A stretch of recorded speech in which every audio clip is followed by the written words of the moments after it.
Hi அன்பான உறவுகளே, உங்கள் அனைவருக்கும் வணக்கம். நான் இளங்கோவிஸ்லி பேசுகிறேன்.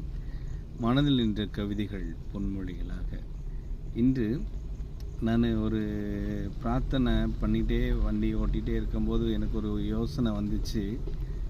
எப்படின்னா, என்றைக்குமே நமக்காக ப்ரேயர் பண்ணவே கூடாது. எந்த சாமியாக இருந்தாலும் ஒரு நிமிஷம் நீங்கள் அடுத்தவங்களுக்காக ப்ரேயர் பண்ணி பாருங்கள். உங்களோட ஜெபம், உங்களோட ப்ரேயர், எந்த சாமியாக இருக்கட்டும், உங்களோட ப்ரேயர் கேட்கப்படும். ஸோ என்றைக்குமே ஒரு 2 பேர் மற்றவர்கள் யாராக இருக்கட்டுமே, அவங்களுக்காக ஒரு சின்ன ஒரு ப்ரேயர் பண்ணி பாருங்கள்.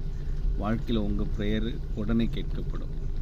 சரியா? எனக்கு சங்கீதம் 27 எனக்கு ரொம்ப பிடிக்கும். அதில் என்னை தேற்றிக்கிடுவேன். எனக்கு பலனான என் தேவன், பலனான என் தேவன் அப்படின்ட்டு. ஸோ என்றைக்குமே உங்கள் பலனை நீங்கள் காத்துக்கணும்னா, உங்கள் ஸ்ட்ரென்த்தை நீங்கள் காத்துக்கிடணும்னா, நீங்கள் ஒரு நிமிஷம், ஒரு 2 ஒரு 10 செகண்டாவது அடுத்தவங்களுக்காக ப்ரேயர் பண்ணுங்கள். இந்த வழக்கப்படுத்தி பாருங்கள். வாழ்க்கையில் கண்டிப்பாக சக்ஸஸ் வரும். இது நான் அறிஞ்சது, உங்களுக்கு நான் சொல்லித்தரேன். தேங்க்யூ.